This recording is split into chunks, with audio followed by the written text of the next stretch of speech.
പാതയിലെ നിറം മങ്ങിയ കൈത്തറി വ്യവസായത്തിൻ്റെ സ്വപ്നങ്ങളുമായാണ് ഈ ആഴ്ച എൻ്റെ നാടും നമ്മുടെ സ്വപ്നവും നിങ്ങൾക്ക് മുൻപിൽ എത്തിയിരിക്കുന്നത്.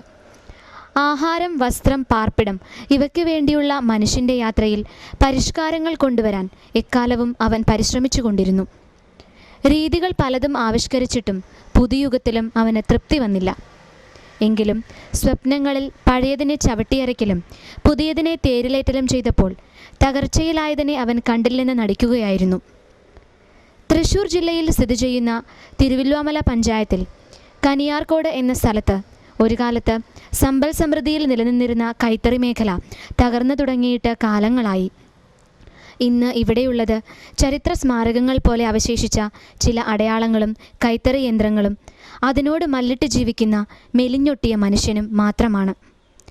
ഒരു നേരത്തെ ഭക്ഷണത്തിനുള്ള വക പോലും ഇന്ന് ഈ മേഖലയിൽ നിന്നും തൊഴിൽ ചെയ്ത് സമ്പാദിക്കാൻ കഴിയുന്നില്ല എന്ന വേദന മാത്രമാണ് ഇവിടെയുള്ളവർക്കുള്ളത്. തമിഴ്നാട്ടിൽ നിന്നും കുടിയേറി പാർത്ത മുതലിയാർ എന്ന സമൂഹത്തിൻ്റെ പതനമാണ് ഈ തൊഴിൽ മേഖലയിലൂടെ ദൃശ്യമായിരിക്കുന്നത്. ഇവിടെ താമസിക്കുന്ന 400 വീട്ടുകാരിൽ 125ഓളം കുടുംബങ്ങൾ കൈത്തറി മേഖലയെ ആശ്രയിച്ചാണ് ജീവിക്കുന്നത്.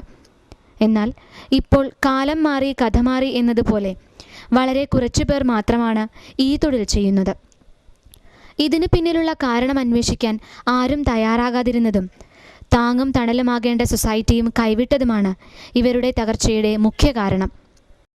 എല്ലാവർക്കും തിമിരം, നമ്മൾക്കെല്ലാവർക്കും തിമിരം. മങ്ങിയ കാഴ്ചകൾ കണ്ടു മടുത്തു, കണ്ണടകൾ വേണം, കണ്ണടകൾ വേണം.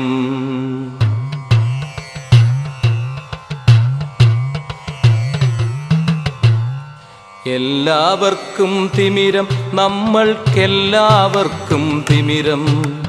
മങ്ങിയ കാഴ്ചകൾ കണ്ടു മടുത്തു, കണ്ണടകൾ വേണം, കണ്ണടകൾ വേണം. രക്തം ചിതറിയ ചുവരുകൾ കാണാം, അഴിഞ്ഞ കോലക്കോപ്പുകൾ കാണാം. രക്തം ചിതറിയ ചുവരുകൾ കാണാം, അഴിഞ്ഞ കോലക്കോപ്പുകൾ കാണാം. കത്തികൾ വെള്ളിടി വെട്ടും നാദം, ചില്ലുകൾ ഉടഞ്ഞു ചിതറും നാദം. പന്നി വെടിപ്പുക പൊന്തും തെരുവിൽ പാതിക്കാൽ വിറകൊള്ളുവതു കാണാം. ഒഴിഞ്ഞ കൂരയിൽ ഒളിഞ്ഞിരിക്കും കുരുന്നു ഭീതി കണ്ണുകൾ കാണാം. മങ്ങിയ കാഴ്ചകൾ കണ്ടു മടുത്തു, കണ്ണടകൾ വേണം, കണ്ണടകൾ വേണം.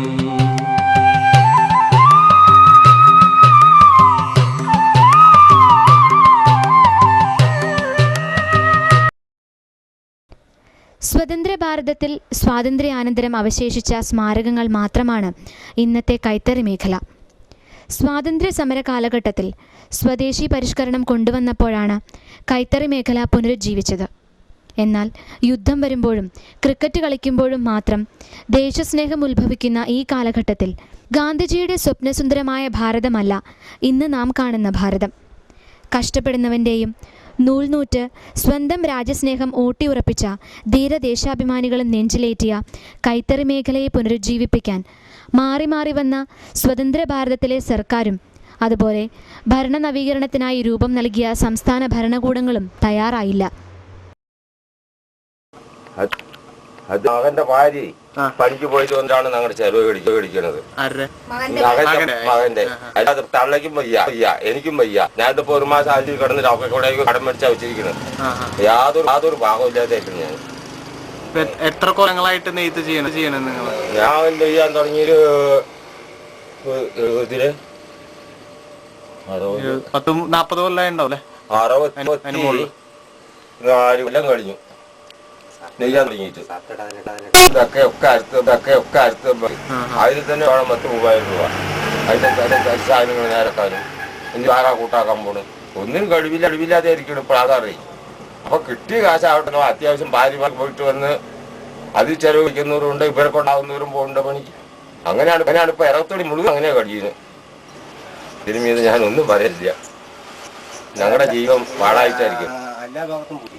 അവർ കയ്യിൽ കാശ് ബിസിനസ്സുകാരനാണ്. നമ്മുടെ കൂട്ടിയാൽ പറ്റില്ല. അവർക്ക് കച്ചവടത്തെ എടുത്തു കൊടുക്കാനും അങ്ങനെ സൊസൈറ്റിക്ക് എന്താ ഇല്ലെങ്കിൽ ഇവിടെ സഹായിച്ചു കൊടുക്കാനും കഴിവുള്ളവരാണ്. നമുക്കതിന് ആരും ഇല്ല അവിടെ. അല്ല അവിടുത്തെ സൊസൈറ്റി നല്ലതാണല്ലോ. സൊസൈറ്റി നല്ലതെന്ന് വെച്ചാൽ നമ്മുടെ അവിടെ ചെല്ലില്ല, അവിടെയുള്ളവർക്ക് അവരെടുക്കുള്ളൂ, നമ്മുടെ എടുക്കില്ല. ഇവിടുന്ന് അങ്ങോട്ട് കൊടുക്കുന്ന ആൾക്കാരുണ്ട്.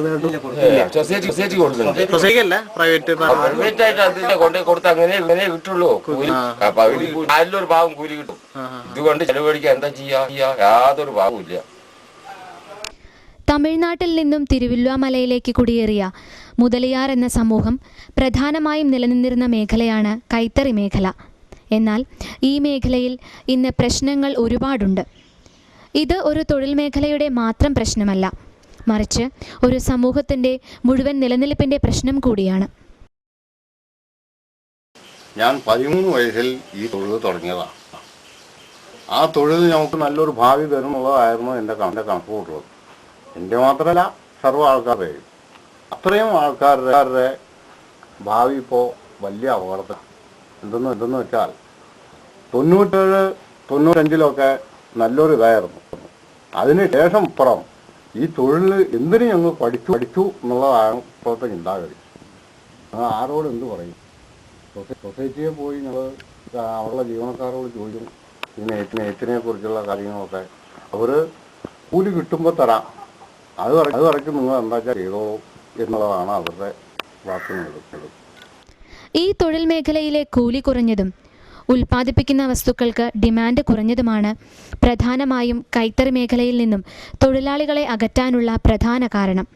കൂടാതെ 1941-ലും 1956-ലും രൂപീകൃതമായ കോപ്പറേറ്റീവ് സൊസൈറ്റികൾ കാര്യക്ഷമമായ പ്രവർത്തനം കാഴ്ചവെക്കാഞ്ഞതും കൈത്തറി വ്യവസായത്തിൻ്റെ തകർച്ചയ്ക്ക് വഴിയൊരുക്കി. പിന്നെ നെയ്ത്ത് സൊസൈറ്റി ഇരുന്ന കാരണം സൊസൈറ്റി ശരിക്കും നടക്കുന്നില്ലല്ലോ, അതുകൊണ്ട് നിർത്തിയതാണ്. സൊസൈറ്റി നടക്കാണ്ട് നിർത്തി.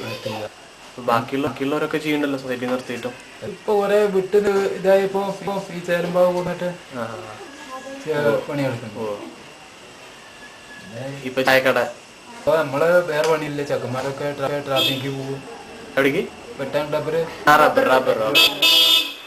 നമ്മളങ്ങനെ ഒരു നേരം പോക്ക് ഇങ്ങനെ ഇതെപ്പോഴും മെച്ചെന്ന് തോന്നുന്നില്ല. നമുക്ക് ഇത് വിട്ടാ വേറെ പണി അറിയില്ല. ഈ നെയ്ത്ത് വിട്ട പിന്നെ വേറെ ഒരു പണി അറിയില്ല. ഈ പണിയില്ല തന്നെ ഉള്ളു. അത് തുടങ്ങിയത് തറിയൊക്കെ വെറുതെ കിടക്കാണോ? തറിയൊക്കെ പൊളിച്ച് ഞാൻ കേടുവരുത്തി സായം വേണ്ടെന്ന് പറഞ്ഞിട്ട് ഇതാ ഒക്കെ ബാതിലും കട്ടിലൊക്കെ കുടിച്ചു. കട്ടില പണി. ആദ്യ കാലഘട്ടങ്ങളിൽ സഹകരണ സംഘത്തിലൂടെ കൈത്തറി മേഖല അസൂയാവഹമായ നേട്ടം കൈവരിച്ചിരുന്നു. മെച്ചപ്പെട്ട തൊഴിൽ മേഖലയും തൊഴിലാളികൾക്ക് നല്ല ജീവിത നിലവാരവും അത് പ്രദാനം ചെയ്തു. 700 മെമ്പർമാർ അംഗങ്ങളായ സഹകരണ സംഘം കാലങ്ങൾ പിന്നിട്ടപ്പോൾ പ്രശ്നങ്ങൾ നേരിടാൻ തുടങ്ങി.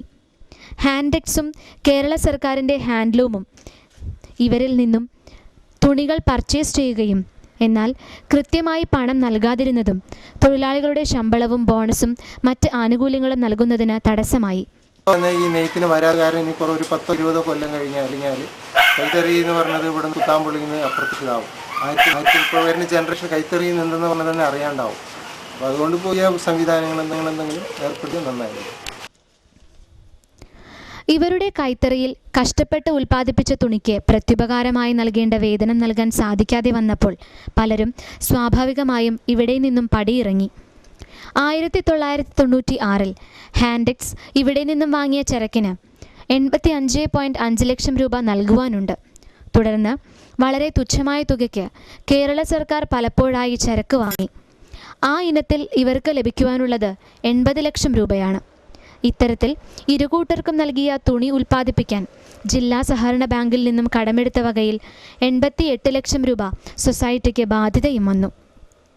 ഇവരുടെ ഈ സാമ്പത്തിക പ്രശ്നത്തിന് മുൻപിൽ അധികാരികൾ ആരും തന്നെ കണ്ണു തുറന്നില്ല. കൈകൊണ്ട് പ്രവർത്തിപ്പിക്കുന്ന ഇവരുടെ തറികൾ നൽകുന്ന ഗുണമേന്മ മറ്റൊരു യന്ത്രത്തിനും നൽകാൻ കഴിയില്ല എന്ന യാഥാർത്ഥ്യം ഇവിടെ ഏവരും വിസ്മരിച്ചു. അതിനുള്ള സാമ്പത്തിക ശേഷിയില്ല. അത് പിന്നാലെ പുറമെ നിന്ന് തമിഴ്നാടുകളിൽ നിന്നും വരുന്ന പവളം തുണികൾക്ക് നമ്മളിവിടെ ഉൽപ്പാദിപ്പിക്കുന്ന തുണിയേക്കാളും പകുതി വരെ വരുന്നത്. ഇവിടെ നമ്മളൊരു തുണി 100 രൂപയ്ക്ക് കൊടുക്കുകയാണെങ്കിൽ തമിഴ്നാട്ടിൽ നിന്ന് വരുന്നത് 40 രൂപ 50 രൂപ വരെ. അപ്പോൾ അറിയാത്തവർക്ക് ആ തുണിയാണ് ഇഷ്ടപ്പെടുന്നത്. നമ്മളിപ്പോൾ 100 രൂപയാണ് സാധനം 50 രൂപ കിട്ടിയാൽ നമ്മളതല്ല വാങ്ങും. അതുകൊണ്ട് കൈത്തറി മേഖല താഴ്ന്നു. പരിഷ്കാരങ്ങൾ വന്നതോടുകൂടി യന്ത്രവൽകൃതമായ കൈത്തറി യന്ത്രങ്ങളിലേക്കായി പലരുടെയും ശ്രദ്ധ. ഓണം, വിഷു തുടങ്ങി മിക്ക ആഘോഷങ്ങൾക്കും നല്ലതുപോലെ വിറ്റഴിയുന്ന കൈത്തറി ഉൽപ്പന്നങ്ങളുടെ വിപണന സാധ്യതയാണ് ഇത്തരം മുന്നേറ്റത്തിന് പിന്നിൽ. ചുരുങ്ങിയത് 800-900 തൈയോളം ഞങ്ങളുടെ ഈ മുതലയാർ സമുദായത്തിൻ്റെ ആൾക്കാർ നെയ്തുകൊണ്ടിരുന്നതാണ്. ഇപ്പോൾ അതിൻ്റെ ബുദ്ധിമുട്ടും ഇതും കാരണമാണ് നടക്കണമെന്നില്ല. നെയ്ത്തും കൂലിയുമില്ല, സംഘത്തിന് കൂലിയില്ല. പിന്നെ ഇപ്പോൾ തരി ചുരുങ്ങി വന്നുകൊണ്ട് ഞങ്ങളുടെ ഒരു 150 തരി ഒരു 2 കൊല്ലം മുമ്പ് 150 തരി ഉണ്ടായിരുന്നു. അത് ചുരുങ്ങി വന്നുകൊണ്ടെന്നുകൊണ്ട് ഇപ്പോൾ ഒരു 10-70 തരിയിൽ 80 തരീൻ്റെ ഉള്ളിൽ വന്ന് നിൽക്കുകയാണ്. അപ്പോൾ ഇനി ഗവൺമെൻറ് ശ്രദ്ധിക്കപ്പെടുകയാണെങ്കിൽ നെയ്ത്തിന് വരാനൊക്കെ ഞങ്ങൾ തയ്യാറാണ്.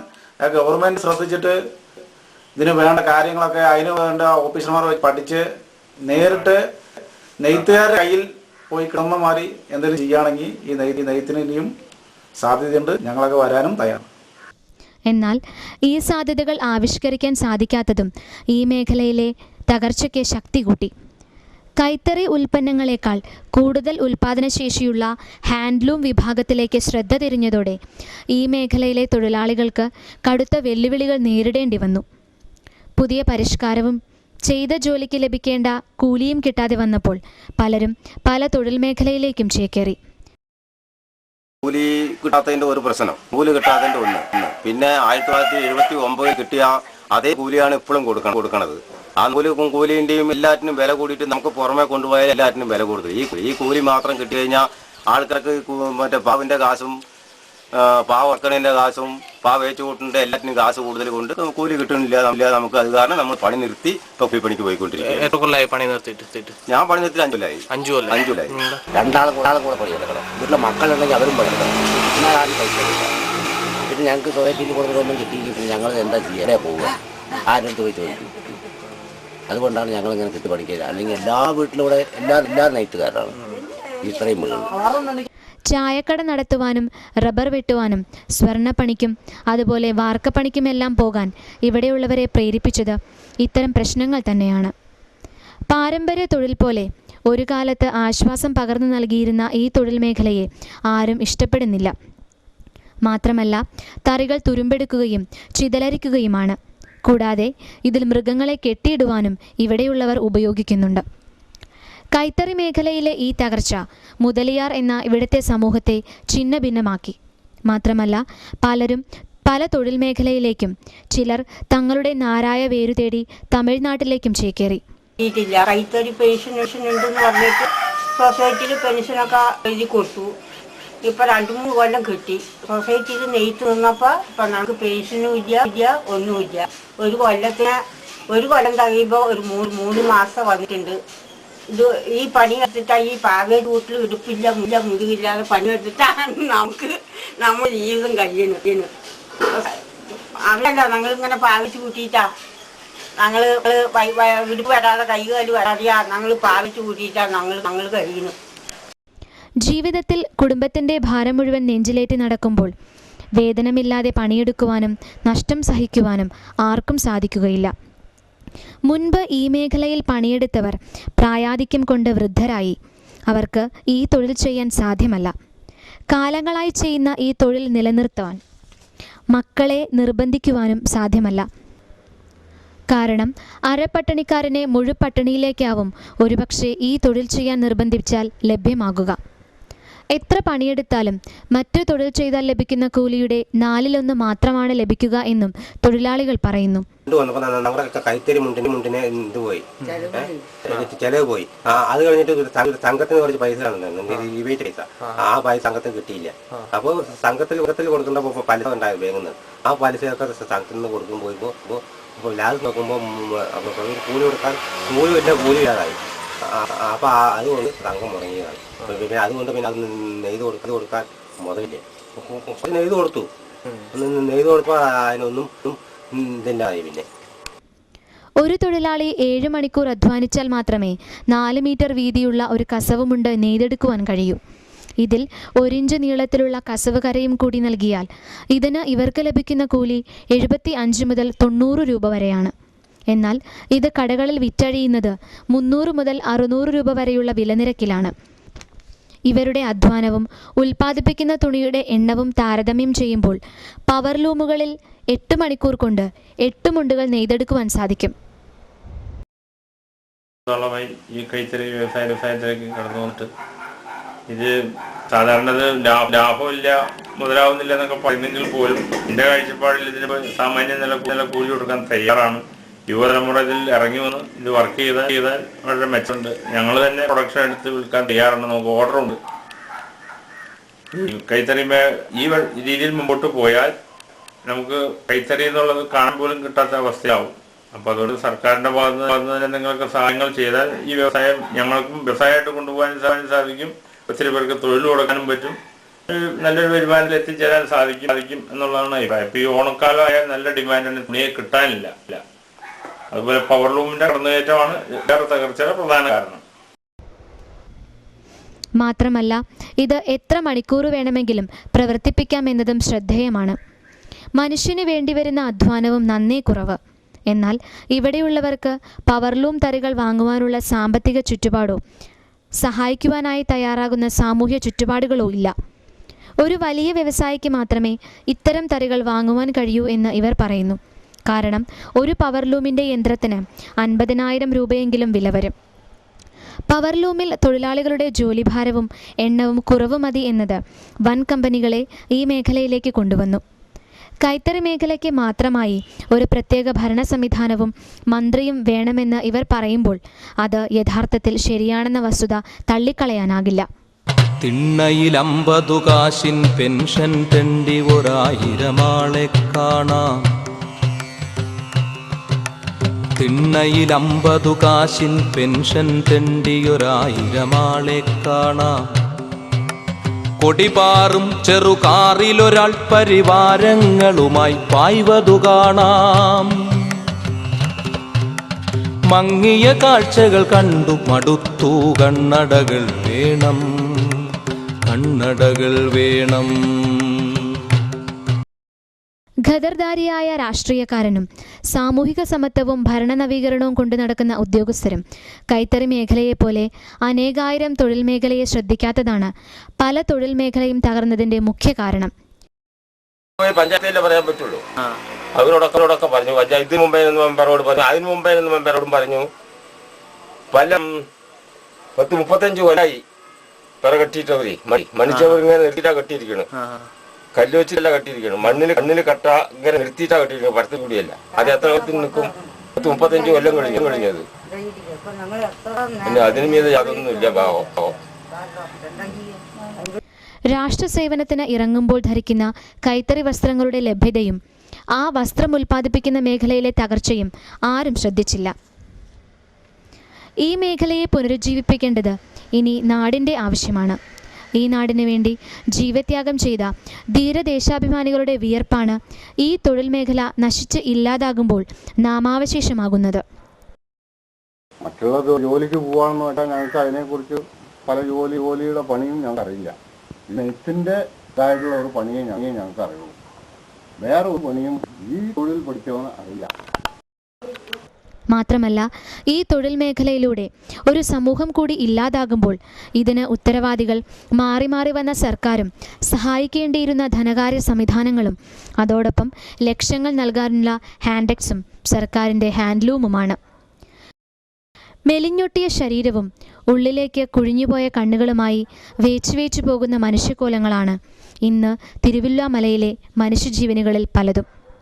ഒരു നേരത്തെ ഭക്ഷണത്തിന് വേണ്ടി അലയേണ്ടി വന്നപ്പോൾ മറ്റു തൊഴിൽ മേഖലയിലേക്കും അന്യനാടുകളിലേക്കും കുടിയേറി പാർക്കേണ്ടി വന്ന അവസ്ഥയിൽ കനിവിൻ്റെ കാരുണ്യത്തിൻ്റെ പുതുജീവൻ തേടി അധികാരികൾക്ക് മുൻപിൽ ശിരസ്സു കുനിക്കുകയാണ് ഇവർ. പൊട്ടിയതാലിച്ചരടുകൾ കാണാം, പൊട്ടാമദ്യ കുപ്പികൾ കാണാം. പലിശ പട്ടിണി പടി കയറുമ്പോൾ പുറകിലെ മാവിൽ കയറുകൾ കാണാം. തറയിലൊരിലയിലൊരൽപ്പം ചോരയിൽ പൂനനുറും വിരതേടൽ കാണാം.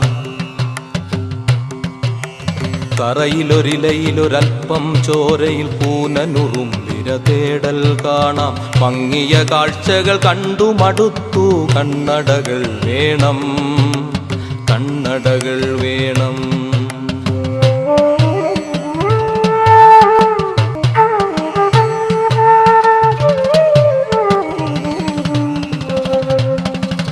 തിണ്ണയിൽ 50 കാശിൻ പെൻഷൻ തെണ്ടി 1000 ആളെ കാണാം. തിണ്ണയിൽ 50 കാശിൻ പെൻഷൻ തെണ്ടി 1000 ആളെ കാണാം. കൊടിപാറും ചെറുകാറിലൊരാൾ പരിവാരങ്ങളുമായി പായ്വതു കാണാം. മങ്ങിയ കാഴ്ചകൾ കണ്ടു മടുത്തു, കണ്ണടകൾ വേണം, കണ്ണടകൾ വേണം. കിളിനാദം ഗതകാലം കനവിൽ നുണയും മൊട്ടക്കുന്നുകൾ കാണാം.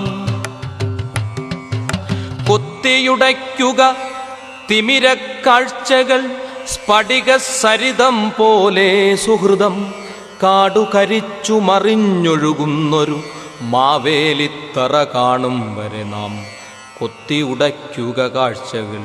ഇടയൻ മുട്ടി വിളിക്കും കാലം കാക്കുക. എല്ലാവർക്കും തിമിരം, നമ്മൾക്കെല്ലാവർക്കും തിമിരം. എല്ലാവർക്കും തിമിരം, നമ്മൾക്കെല്ലാവർക്കും തിമിരം. മങ്ങിയ കാഴ്ചകൾ കണ്ടു മടുത്തു, കണ്ണടകൾ വേണം, കണ്ണടകൾ വേണം. മങ്ങിയ കാഴ്ചകൾ കണ്ടു മടുത്തു, കണ്ണടകൾ വേണം, കണ്ണടകൾ വേണം.